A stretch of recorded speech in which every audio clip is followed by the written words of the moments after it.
శ్రీశైలం మల్లన్న భక్తులకు కేంద్రం good news తెలిపింది. ఘాట్ రోడ్లో హై ఎలివేటెడ్ కారిడార్ నిర్మాణానికి కేంద్ర సర్కార్ అనుమతినిచ్చిందని, డీపీఆర్ సిద్ధమవుతోందని ఎమ్మెల్యే బుడ్డ రాజశేఖర రెడ్డి వెల్లడించారు.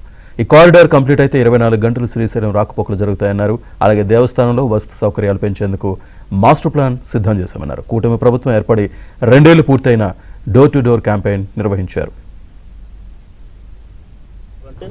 ఉదయం 6 నుంచి రాత్రి 9 లోపలనే చేరుకోవాలి. ఇక మీదట ఇబ్బంది లేకుండా టోటల్గా హై ఎలివేటెడ్ కారిడార్కు కేంద్ర ప్రభుత్వం అనుమతి ఇవ్వడం కూడా జరిగింది. దానికి సంబంధించిన డీపీఆర్స్ కూడా జరుగుతూ ఉన్నాయి. సో అందుకే కూడా మనం ఫాలోఅప్ చేస్తున్నాం. అది కంప్లీట్ అయితే 24 అవర్స్ భక్తులు ఇక్కడికి రావడానికి కూడా అవకాశం ఉంటుంది.